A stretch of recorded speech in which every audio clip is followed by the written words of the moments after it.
Mixed results for Johnson & Johnson's vaccine. On January 29th, Johnson & Johnson issued a press release stating that the company's single-use COVID-19 vaccine was 72% effective in preventing moderate to severe infection in the United States 28 days after vaccination and 66% effective worldwide.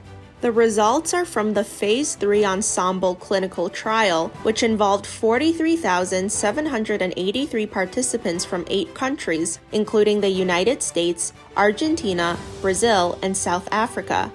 45% of the participants were women, and slightly more than one-third of the volunteers were over the age of 60. The Johnson & Johnson vaccine differs from the Pfizer, BioNTech, and Moderna vaccines in that it requires only 1 injection instead of 2. In a press release, Alex Gorsky, Johnson & Johnson's chairman and chief executive officer, said, "We have focused our efforts on delivering a single-dose vaccine that would be a safe, effective, and efficient solution for the largest number of people around the world." Johnson & Johnson says the vaccine is 85% effective in preventing serious disease.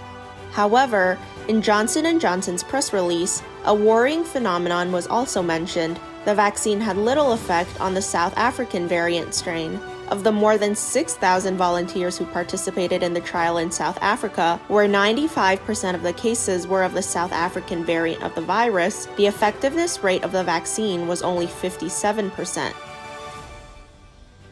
Former head of CBP, America made less safe with single stroke of Biden's pen.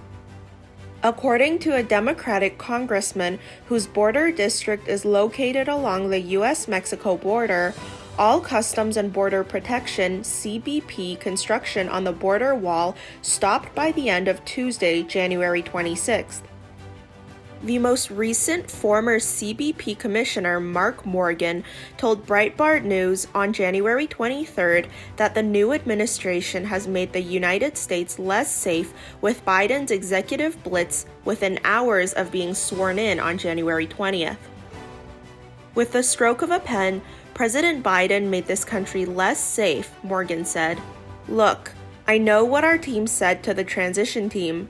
I know the facts and data and analysis that was provided. I know what they told them and gave them that showed that the wall works." The U.S.-Mexico border wall is one of the most concrete landmarks of Trump's legacy. President Trump made cracking down on illegal immigration a priority of his administration. Protection of the nation from foreign terrorist entry into the United States. Big stuff. And obtained billions of dollars in funding to construct the wall. Over the last 4 years, amid legal and congressional battles, about 450 miles of the wall were built along the border. In the 2021 National Defense Authorization Package recently approved by Congress, $1.4 billion had been appropriated for border wall construction.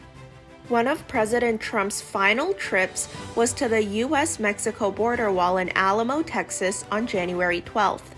The president delivered a brief speech amid a backdrop of construction equipment and a section of the border wall. We've worked long and hard to get this done.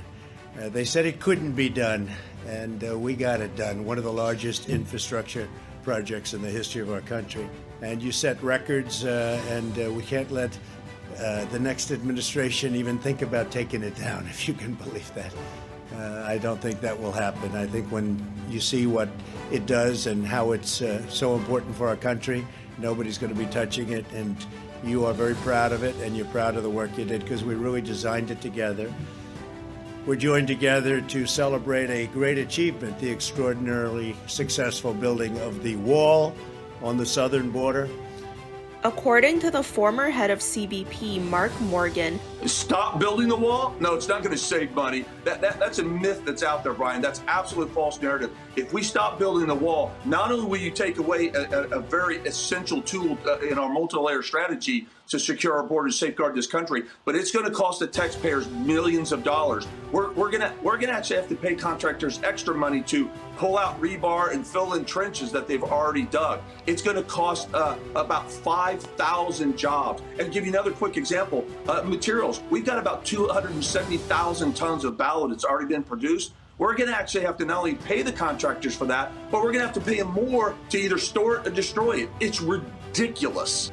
It was widely reported that after Biden took office, a caravan of as many as 9,000 Honduran migrants forced their way across the Guatemalan border with an intent to make their way to the United States, where, according to Biden's executive orders, about 11 million undocumented illegal immigrants will be legalized.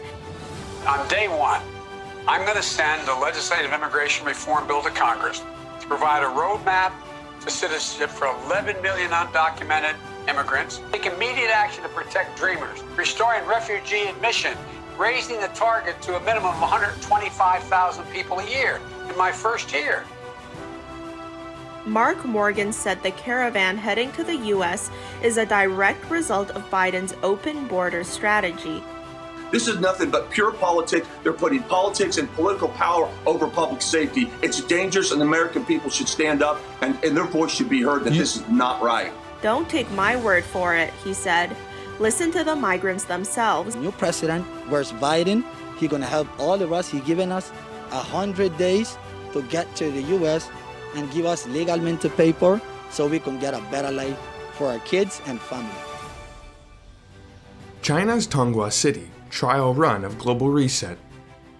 After the sudden lockdown of Tonghua City in China's northeastern Jilin province, food supplies have become a major problem for its 2.3 million residents.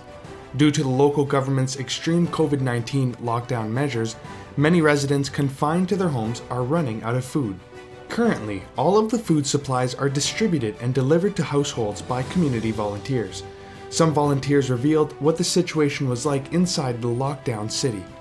Tonghua has already tested all residents for COVID-19 3 times so far, but many are still required to stay inside their homes. State-run media Xinhua reported on January 27th. The food supply in the city is inconsistent, and some volunteers complain that they did not receive their meals, provided at their workstations, after working for an entire day. On January 26th, a volunteer in Tonghua posted a comment on Chinese social media, saying that after completing his morning and afternoon shift, the food supplies were not enough, and they did not have anything to eat. Our team leader led us on a strike and I'm starving, he wrote. Regarding the food shortage problem, Lin said, "There is no shortage in food resources. Instead, the management is chaotic." He believes that those who really don't have food are young migrant workers, low-income groups, the unemployed, the handicapped, and the elderly whose children are not around to help them. China's wealthy in spotlight. Alibaba, founded by Chinese billionaire Jack Ma, is under scrutiny in China for anti-competitive practices.